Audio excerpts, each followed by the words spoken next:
Mari kita mulai kajian kita pada sore hari ini. Assalamualaikum warahmatullahi wabarakatuh.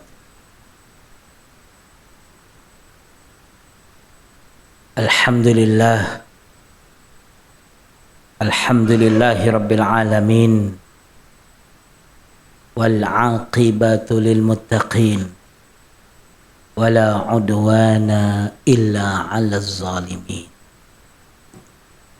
أشهد أن لا إله إلا الله وأشهد أن محمدا عبده ورسوله اللهم صل على نبينا محمد وعلى آله وصحبه أجمعين أما بعد فقد قال الله سبحانه وتعالى في القرآن الكريم أعوذ بالله من الشيطان الرجيم وإذ قال ربك للملائكة إني جاعل في الأرض خليفة قالوا أتجعل فيها من يفسد فيها ويسفك الدماء ونحن نسبح بحمدك ونقدس لك قال إني أعلم ما لا تعلمون سورة البقرة.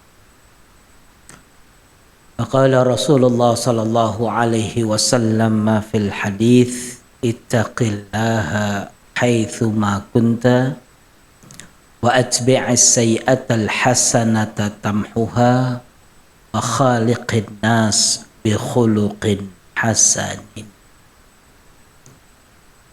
Para pengurus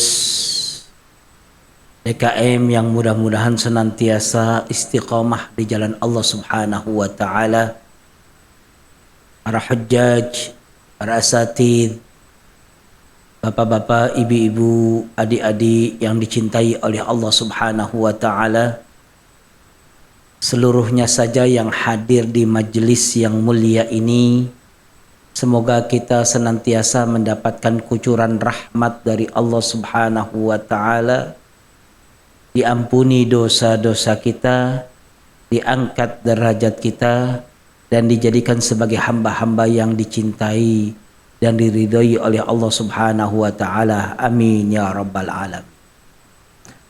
Salawat serta salam kepada Rasulullah sallallahu alaihi wasallam, beliaulah tauladan bagi kita. Maka seyogianya kita berupaya betul untuk mengikuti apa yang diajarkan oleh Rasulullah sallallahu alaihi wasallam, dengan harapan agar kita mendapatkan syafaat dari beliau kelak yaumul qiyamah. Amin ya rabbal alamin. Ma'asyiral muslimin wa zumratal mu'minin rahimakumullah. Pada pertemuan yang lalu kita sudah membahas tentang kesalahpahaman yang senantiasa dibangun dalam logika orang-orang yang kufur terhadap Allah. Orang-orang yang tidak mencintai Allah, yang tidak mau beriman kepada Allah, itu selalu berusaha untuk membangun paradigma dan framing agar apa yang dilakukan oleh umat Islam itu adalah sebuah kesalahan. Padahal apa yang dilakukan oleh umat Islam itu berdasarkan ajaran-ajaran Allah dan Rasul. Kalau umat Islam hari ini tawajjuh fi salatihim wa ruku'ihim wa sujudihim nahwal qiblah, fahum yaqulun, ketika umat Islam beribadah menghadap ke Ka'bah sebagai kiblatnya, mereka mengatakan, lihat orang Islam menyembah batu hitam kotak di sebuah. Mereka mengatakan bahwa sama saja kita dengan mereka. Mereka menganggap patung-patung itu sebagai sesembahan. Orang Islam pun menganggap Ka'bah itu sebagai sesembah. Sesungguhnya ini sebuah kesalahan besar. Orang-orang yang di dalam hatinya telah dibutakan oleh Allah dengan kezaliman dan kemaksiatan tidak akan pernah mampu mencerna makna ibadah kita kepada Allah. Memang kita selalu mengucapkan mustaqbilal qiblah. Kalau guru-guru ngaji kita dulu mengatakan usolli fardhu zuhri arba'a raka'atin mustaqbilal qiblah, adaan lillahi ta'ala contohnya. Ya, mustaqbilal qiblah itu tawajjuhul qiblah dalatun ala ta'atillah laysat ala ibadatil Ka'bah.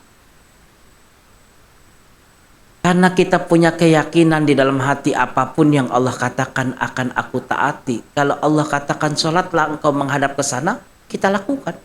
Salatlah menghadap ke sini, kita lakukan. Kalau kita lihat di dalam beberapa rukhsah yang kita dapatkan di dalam solat-solat kita fis safarina, dalam safar, kita menghadap itu berdasarkan dengan kondisi pesawat yang kita naik. Pesawatnya ke timur, ke barat, ya kita solat ala wijhati at-tayyar awis sayara awil qitar. Artinya hakikat daripada ibadah kita itu adalah penghambaan diri kepada Allah yang totalitas berdasarkan dengan ajaran Allah. Tapi mereka sampai hari ini masih mempersepsikan dan berusaha untuk menyamanyamakan. Ya. Jadi kalau mereka mengatakan orang Islam itu sebenarnya ngikuti kita diajarkan puasa, mereka juga diajarkan puasa. Pertanyaannya, saumuna wa saumuhum. Ya, saumnya orang Yahudi, saumnya orang Islam, itu perintahnya mulanya dari mana? Mulanya dari Allah Subhanahu wa Ta'ala yang diperintahkan kepada nabi-nabi, dan nabi-nabi mentaatinya. Sekarang mereka menggunakan kata-kata bahwa kamilah yang lebih mulia karena perintah saum itu diperintahkan kepada kami. Tapi hari ini kami tidak mau saum, hanya umat Islam yang masih mempertahankan saumnya. Ini adalah permainan-permainan kata yang mereka lakukan. Sama seperti ketika seseorang mencium hajar aswad. Untuk apa hajar aswad itu dicium? Ya, kalau Umar bin Khattab sudah menjawab, Umar, kalau bukan karena engkau dicium oleh Rasulullah, tidak akan mencium engkau. Ini menggambarkan bahwa dalam keberagamaan segala sesuatu itu mengikuti ajaran yang sudah diajarkan oleh Allah dan Rasul-Nya. Dan itu yang ingin mereka berusaha untuk pudarkan dalam kehidupan kita sehari.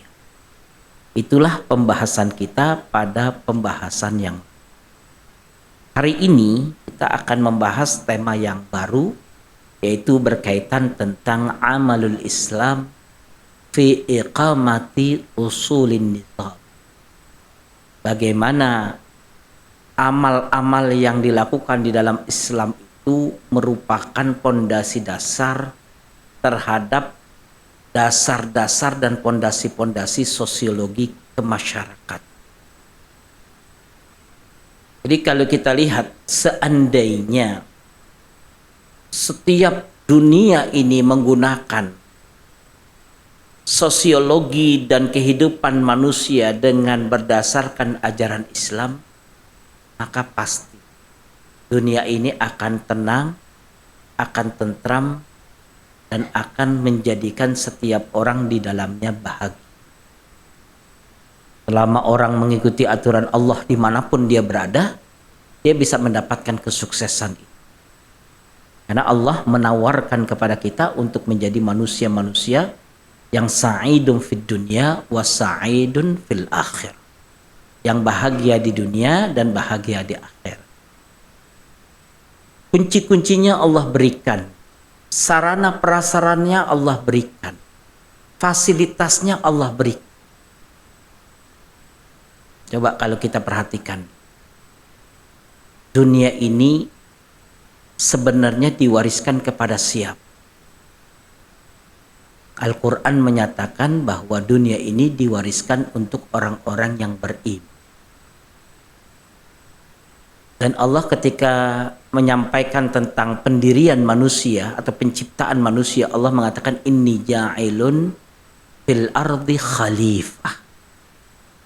Jadi kalimat khalifah, kalimat imarah, kalimat tamkin, itu semuanya dilimpahkan kepada orang-orang mukmin. Maka kalau ada orang yang ingin menjadi pemimpin di dunia ini dan tidak mengikuti aturan Allah, maka dipastikan dia tidak akan pernah sukses dalam kepemimpinannya. Karena dalam unsur kepemimpinannya ketika tidak menggunakan aturan Allah, yang akan dimajukan dan dibela adalah syahwatud dunyawi. Sedangkan orang yang beriman dan memimpin di dunia ini, kategori dasar kepemimpinannya adalah khalifatullah. Kalau yang disebut khalifatullah berarti imalatul ardi, makmurkan bumi. Yang disebut mengimarahkan atau memakmurkan bumi ini, menjaga hukum-hukumnya, menjaga ekosistemnya, menjaga lingkungannya, menjaga tata keramanya, menjaga sosiologinya, itu adalah khalifatullah. Kalau semua komponen itu disesuaikan dengan ajaran Allah. Tapi sekarang orang mengaku bahwa dia ingin menjadi seorang pemimpin, bertentangan dengan Allah, melanggar aturan-aturan Allah, mengikuti keinginan-keinginan syaitan.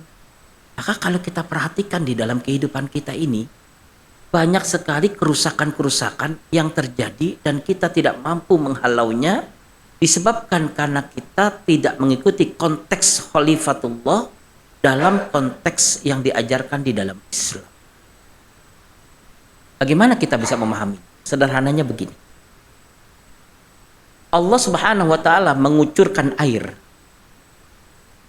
Pegunungan-pegunungan, di lereng-lereng itu ada mata air. Ya Nabi, ya, mata air itu yang Allah subhanahu. Air-air yang Allah subhanahu wa ta'ala kucurkan di alam semesta ini, di gunung-gunung termasuk di Mekah dan sebagainya, itu untuk kebutuhan manusia. Kalau setiap manusia menjadikan air sebagai sumber kehidupan yang tidak diorientasikan dalam berbagai macam bentuk-bentuk penyimpangan, maka air-air ini akan menjadi sesuatu yang bisa mensejahterakan manusia. Pertanyaannya sekarang, berapa harta yang kita keluarkan demi untuk mendapatkan air secara langsung atau tidak langsung? Kita jalan kemana-mana beli air, masuk ke restoran beli air, kita pergi ke berbagai macam tempat-tempat wisata beli air. Untuk air kita butuh mesin untuk mengangkat air, dinamo, ataupun kita butuh ya jet pump untuk mengangkat air. Energinya membutuhkan listrik. Jadi kalau kita lihat dari air saja kita sudah mengeluarkan sebagian besar dari harta kita, padahal itu sudah Allah berikan secara cuma-cuma. Itu baru air.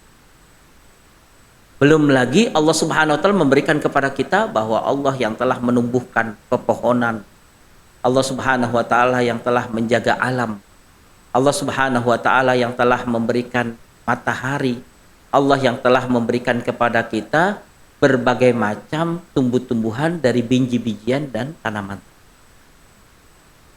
Ini menggambarkan bahwa kalau kita melihat pada zaman Rasulullah SAW, perdagangan yang berputar itu tujuannya adalah untuk memberikan satu sama lain kebutuhan hidup.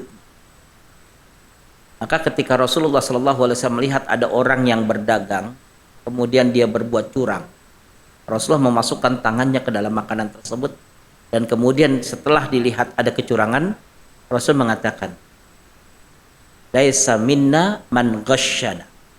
Laisa minna man ghasyan.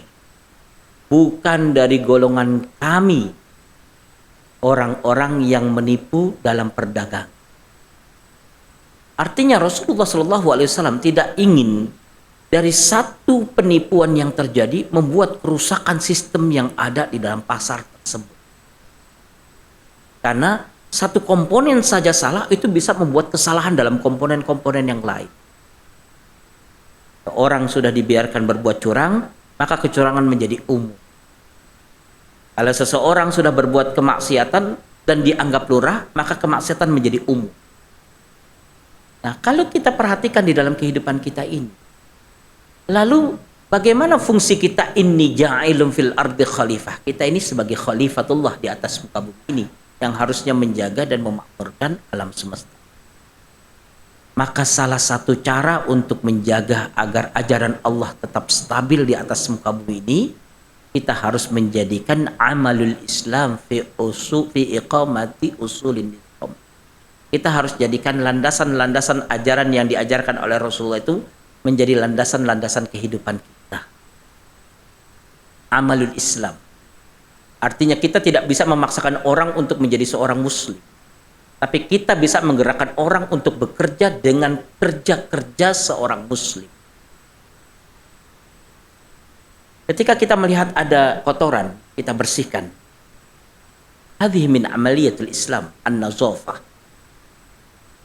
Ketika orang itu melihat bahwa tempat kita bersih, kemudian mereka mengatakan bahwa inilah Islam. Mereka, negara, ataupun agama, atau identitas budaya yang selalu menjaga kebersihan. Yang menjadi masalahnya adalah bahwa amaliyatul Islam itu sering tidak melekat pada diri kekhalifahan kita sebagai hamba Allah. Kita sebagai hamba Allah harus beriman kepada Allah, bertakwa kepada Allah, jaga lingkungan, menjaga kebersamaan, menjaga ya kebaikan-kebaikan. Itu adalah amaliyatul Islam. Dalam hal ini kita perlu untuk kembali lagi bahwa apakah kita sudah betul-betul menyadari bahwa Allah Subhanahu wa taala menciptakan setiap pribadi dari kita harusnya memiliki konsistensi dalam menjaga amaliyatul Islam di dalam kehidupan kita. Karena kalau kita berusaha untuk secara pribadi sadar tentang hal ini, insya Allah Islam itu akan menjadi syiar yang sangat kuat dan sangat ditakuti. Tapi ketika kemudian kita menjadi orang-orang yang tidak peduli terhadap lingkungan dan hal-hal yang ada, maka apa yang menjadi kekhawatiran para malaikat ketika kita diciptakan oleh Allah itu betul-betul terjadi. Kata malaikat, ataj'alu fiha may yufsidu fiha wa yasfikud dima wa nahnu nusabbihu bihamdika wa nuqaddisu. Di malaikat itu khawatir manusia itu yang diciptakan oleh Allah bisa menjadi makhluk-makhluk yang merusak bumi ini dan menjadikan pertumpahan darah di antara manusia. Sekarang kalau kita lihat faktanya bahwa yang namanya pertumpahan darah, kerusakan di atas muka bumi ini terjadi.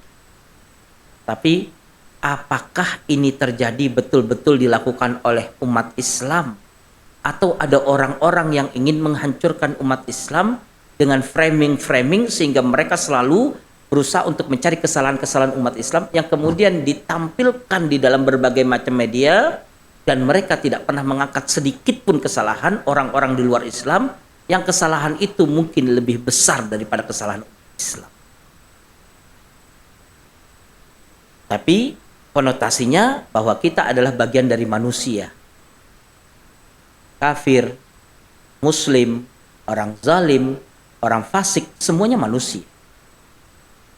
Dan ketika manusia tidak bisa kembali kepada kemanusiaannya, maka hal ini bisa saja terjadi. Yufsidu fiha wa yasfikud dima. Maka kalau kita lihat sekarang ini, dunia ini sudah diatur oleh orang-orang yang punya mentalitas mufsiduna fil ardi wa yusfikuna dima. Apa yang bisa kita lakukan pada kesempatan kali ini? Bahwa sesungguhnya setiap dari kita ini perlu untuk mengembalikan pemahaman kita tentang Al-Quran berusaha dari hulu ke hilir. Contohnya yang sederhana. Kita hidup di dunia ini sebenarnya menumpuk harta dan kekayaan atau memperbanyak ibadah dan ketaatan kepada Allah. Kalau tujuan kita untuk menumpuk harta dan kekayaan, sampai kapanpun syahwat kita tidak ada batasnya. Jadi kalau kita memberikan kepuasan kepada orang di dunia, tidak akan pernah ada puas. Tapi kalau kita mengajarkan orang untuk beribadah kepada Allah Subhanahu wa taala, maka ketika dia semakin taat kepada Allah Subhanahu wa taala, semakin kecil dunia itu di matanya, semakin dia menjadikan harta yang di tangannya untuk kebermanfaatan orang yang ada di sekelilingnya. Kalau kita lihat seorang Utsman bin Affan, sampai hari ini masih punya hotel wakaf sangat luas. Punya hotel, punya sumur, punya kebun kurma. Itu wakaf Utsman bin Affan. Wakaf beliau itu sampai hari ini ada. Hartanya itu sudah sampai ratusan miliar. Bahkan mungkin bisa kalau diakumulasi dengan asetnya bisa mencapai triliunan. Padahal orangnya sudah lama. Ketika Utsman bin Affan mengatakan tentang masalah hidup dan masalah konsistensi, beliau mengatakan apa? Akhlisu kulla a'malikum lillahi ta'ala. Ikhlaskanlah setiap amalan yang kalian lakukan hanya untuk Allah semata. Jadi Utsman bin Affan mengajarkan kepada kita, sebanyak apapun harta yang kita miliki, kalau kita tidak berorientasi agar kita bisa menjadi manusia yang bermanfaat dan kita melakukan perbuatan dengan ikhlas karena Allah, maka kita tidak punya nilai di sisi Allah Subhanahu wa taala sama sekali. Artinya beliau berpikir apa yang harus saya sedekahkan yang itu bisa bermanfaat untuk beratus-ratus tahun lamanya. Maka beliau mencari sumur, beliau beli dengan harga yang sangat mahal, diniatkan sebagai wakaf lillahi ta'ala. Maka sumur itu Allah jaga dan Allah pelihara, sampai hari ini sumur itu masih mengalirkan air. Ketika beliau membeli tanah yang saat itu cukup mahal, beliau beli niatnya ikhlas karena Allah. Maka walaupun saat ini beliau sudah di alam kubur, tapi amal jariahnya terus mengalir, diberikan kepada orang-orang yang membutuhkannya. Lalu sekarang pertanyaannya kepada diri kita, apa yang sudah kita kontribusikan dari setiap apa yang kita cari setiap hari dari harta yang ada? Adakah sesuatu yang berorientasi kebaikan untuk akhirat kita? Adakah kita mencari harta untuk anak kita menjadi orang-orang yang soleh dan orang yang alim? Adakah kita mencari harta untuk tetangga kita yang mungkin saat ini sedang membutuhkan? Adakah kita mencari harta untuk pembelajar-pembelajar yang saat ini sedang dalam kondisi belajar? Adakah kita memiliki harta untuk memperbaiki jalan agar tetangga kita merasakan kebaikan? Hal-hal yang seperti ini sesungguhnya diajarkan di dalam Islam. Seperti Abu Bakar As-Siddiq, Umar, Utsman, dan Abdurrahman bin Auf pun melakukan hal-hal itu. Itulah yang disebut dengan bagaimana kita membangun sosiologi masyarakat dengan kemampuan Islam kita yang memberikan manfaat kepada orang. Nah, kalau setiap orang menyadari hal ini, maka mungkin kita termasuk orang-orang yang pernah mendengar apa yang terjadi pada zaman Umar bin Abdul Aziz. Pada zaman Umar bin Abdul Aziz, saat itu beliau memerintahkan Baitul Mal untuk mengeluarkan uang untuk diberikan zakat kepada orang-orang yang miskin pada saat itu atau yang dianggap tidak mampu. Tapi apa yang terjadi pada saat itu? Banyak di antara mereka yang menolak. Mereka memang hidupnya miskin, tapi mentalitas mereka bukanlah miskin. Mereka mengatakan, kami tidak menerima zakat, berikan kepada yang membutuhkan. Padahal dalam kacamata fisik dia adalah orang yang membutuhkan, tapi dia mengatakan bahwa dia sudah merasa cukup dengan apa yang dimilikinya. Datang lagi kepada orang miskin, dia katakan, saya tidak bisa menerima. Datang lagi zakat kepada orang miskin, katakan saya tidak bisa menerima. Artinya, saat manusia sudah menemukan jalan hidupnya, maka dia sudah tidak lagi terlalu membutuhkan kehidupan dunianya yang berlebih. Disitulah kemudian Islam mengajarkan kepada kita tentang az-zuhdu fid dunya, mengajarkan kepada kita tentang an-naf'u linnas, khairun nasi anfa'uhum linnas, dan masih banyak lagi hal-hal yang lain. Coba kalau kita bayangkan saat ini, ketika kita memiliki seorang pemimpin yang orientasinya bukan karena Allah, maka ketika terjadi sebuah kebijaksanaan, siapakah yang paling ingin diuntungkan oleh diri para pemimpin ini? Orang-orang yang sudah terlanjur sangat kaya raya, karena ingin menambahkan kekayaannya, maka kemudian mereka-merekalah yang mendapatkan kata belece dan kursi manis dalam mendapatkan harta-harta yang ada. Sekarang kalau kita tanyakan, apakah orang-orang yang sekarang ini mengambil berbagai macam usaha-usaha di lautan, usaha-usaha di pegunungan, itu orang-orang miskin? Bahkan kalau kita menghitung hartanya dengan secara manual, mungkin kita membutuhkan bulanan untuk menghitung uang. Saya sering melihat di televisi itu pengembalian uang 11 triliun. Lihat modelnya beberapa puluh kontainer kayak gitu. Itu ngitung manual saja belum tentu kita bisa. Orang-orang kaya sekarang itu mungkin punya harta lebih dari itu, tapi dia masih menginginkan hal-hal yang lain. Dia masih menginginkan air-air yang dimiliki oleh masyarakat. Dia masih menginginkan bukit-bukit yang dimiliki untuk masyarakat. Dia masih menginginkan lautan yang dimiliki oleh masyarakat. Dia masih menginginkan pasir yang dimiliki oleh masyarakat. Karena apa? Karena syahwatud dunia ghairu mahdud. Keinginan untuk menguasai dunia itu tidak pernah terbatas. Maka sebagai seorang khalifatullah adalah bagaimana kita selalu berusaha untuk memenuhi kebutuhan-kebutuhan atma'ur ruhiyah, kebutuhan-kebutuhan yang berkaitan dengan ruh. Kita ajarkan kepada diri kita tentang nilai-nilai ibadah, tentang nilai-nilai kesederhanaan, tentang nilai-nilai kebermanfaatan, tentang nilai-nilai kebersamaan, tentang nilai-nilai ta'awun, takaful, dan tadomu. Ketika ini sudah hilang, maka yang kaya semakin kaya, yang miskin semakin. Dan Islam tidak mengajarkan itu. Kenapa? Di dalam Islam kalau kita perhatikan, banyak sekali ayat-ayat Al-Quran yang menceritakan tentang bagaimana di awal-awal Islam, ketika terjadi sebuah pelanggaran syariat, yang pertama kali harus dilakukan adalah itqu raqabah. Di antaranya ada namanya kafaratul yamin. Jadi kalau seorang dia melakukan sebuah perbuatan seperti dia berzinah di waktu dia melakukan hubungan suami istri di tengah hari di bulan Ramadan, maka dia harus melakukan itqu raqabah. Setelah itu dia saumu syahraini mutatabi'aini. Kenapa itu diajarkan di dalam Islam, diajarkan di dalam Al-Quran? Karena sesungguhnya ajaran Islam ini konotasinya adalah bagaimana memberikan kebermanfaatan.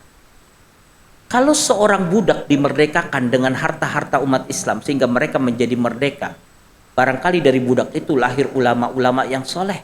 Barangkali dari budak-budak itu lahir orang-orang yang penuh dengan perhatian. Barangkali dari budak itu lahirlah kebaikan-kebaikan. Begitu juga ketika Allah Subhanahu wa taala memerintahkan kepada mereka untuk kafarah.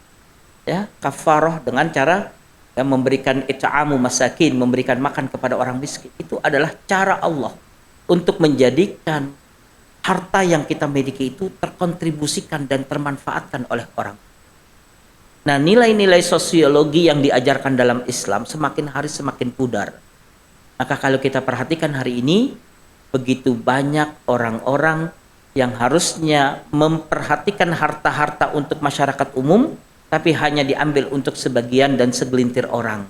Dan orang-orang ini menjadi kaya, sedangkan orang-orang yang lainnya tidak merasakan kekayaan dan harta tersebut.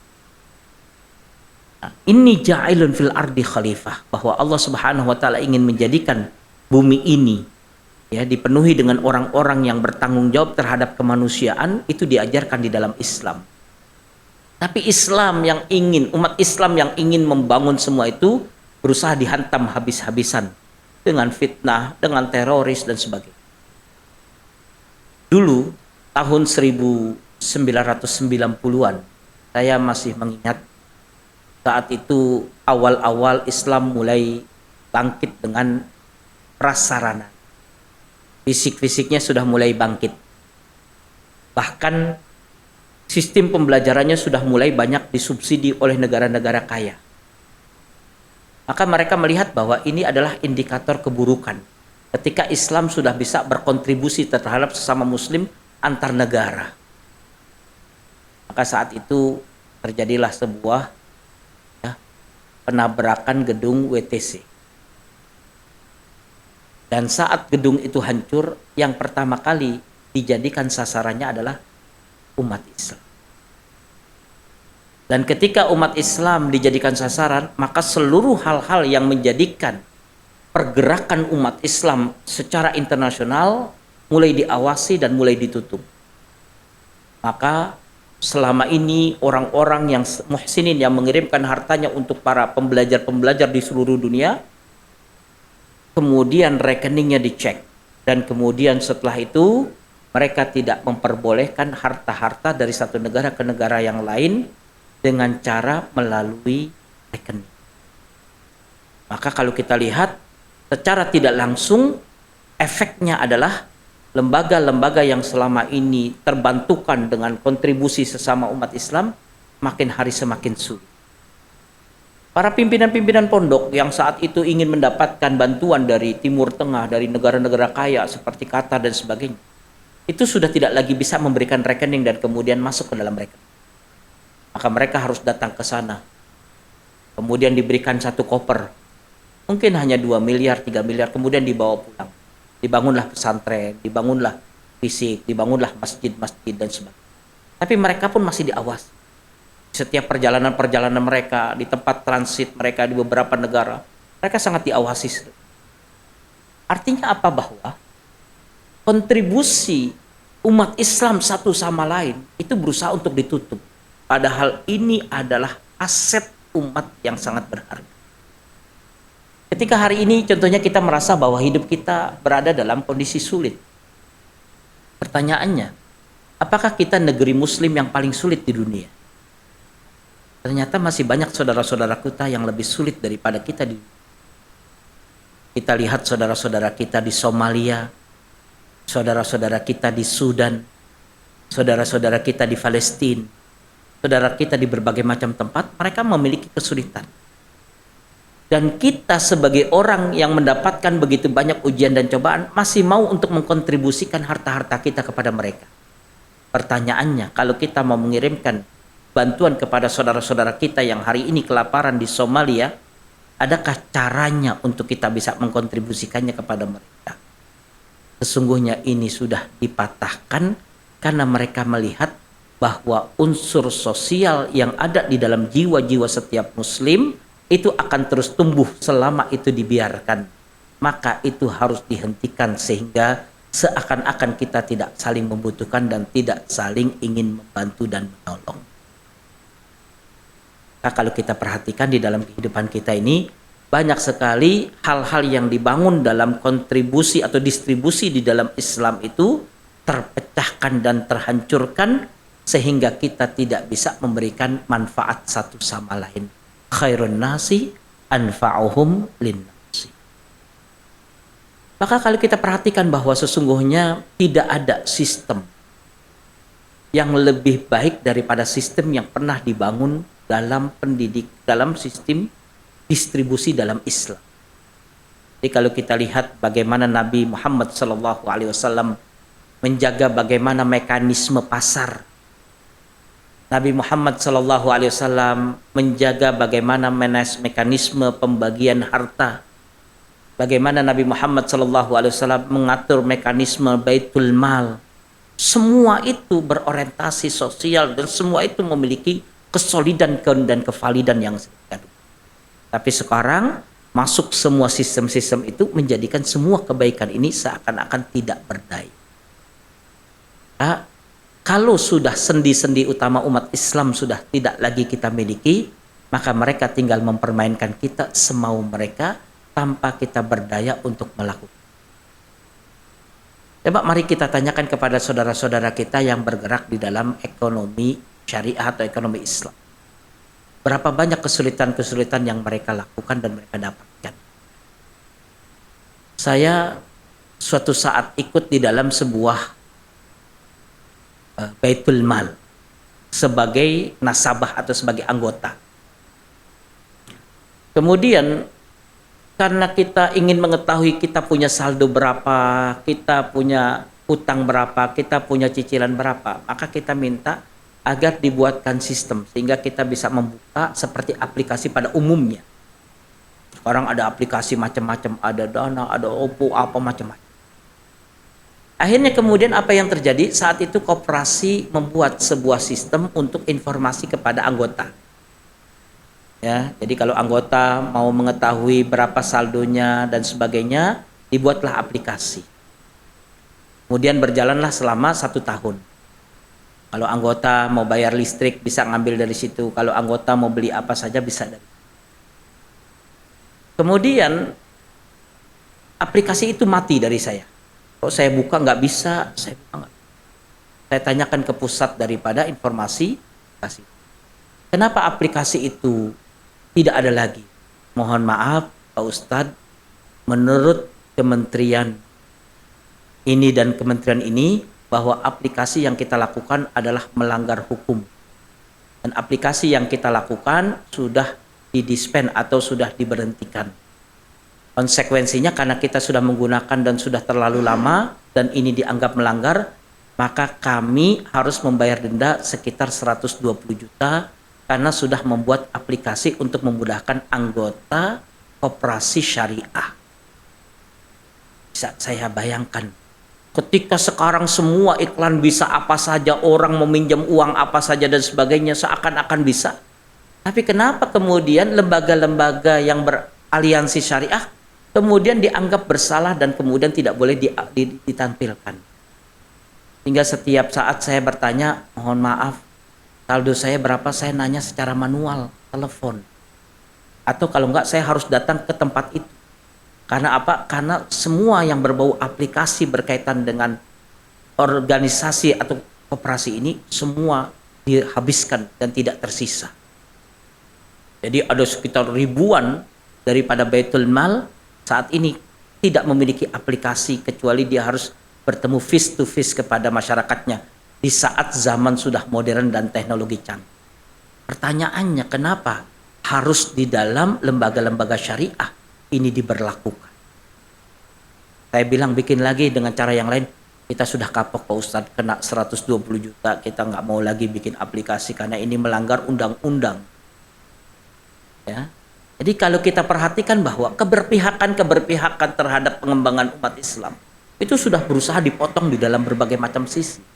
Nah, ini artinya bahwa khalifatullah fil ardi yang merupakan ya pergerakan sosial yang dimiliki oleh umat Islam semakin hari semakin sulit untuk diakses dan dimiliki. Nah, ini menggambarkan bahwa sosiologi Islam itu bagi mereka ataupun kehidupan sosial yang dimiliki oleh umat Islam itu bagi mereka menakutkan, sehingga sekecil apapun pertumbuhannya harus dimatikan dan dihentikan. Nah, jadi kalau kita perhatikan di dalam kehidupan kita ini, kita hidup bermasyarakat, kita hidup sebagai seorang muslim, ya, begitu banyak dibuat dalam aturan-aturan yang mempersulit kita sehingga kita tidak lagi mau memakai apa-apa yang dibuat oleh umat Islam itu sendiri. Coba kita perhatikan televisi-televisi yang dimiliki oleh umat Islam, ya, seberapa mereka bisa berkembang dan kemudian bisa maju. Ya, kita akan lihat ada beberapa ormas bikin televisi-televisi. Itu kembang kempis, kadang hidup, kadang mati, kadang-kadang tiba-tiba salurannya itu saja selama berbulan-bulan dan sebagainya.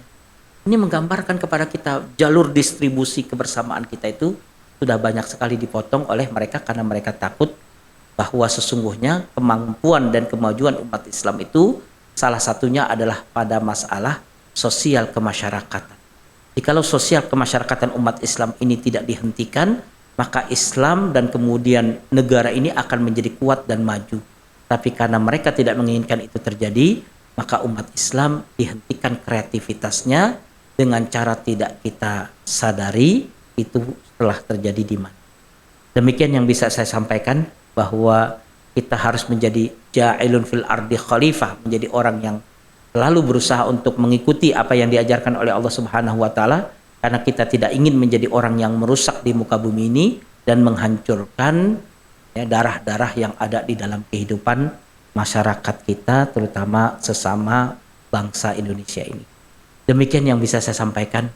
Mudah-mudahan kita semakin hari makin membangun bukan hanya akidah kita, bukan hanya syariah kita, tapi juga kita bangun muamalah dan kebersamaan kita, karena dengan cara ini kita bisa menjaga kebersamaan umat Islam. Mari kita cukupkan dengan hamdalah. Alhamdulillahirabbil alamin. Subhanakallahumma wa bihamdika asyhadu an la ilaha illa anta astaghfiruka wa atubu ilaik. Assalamualaikum warahmatullahi wabarakatuh.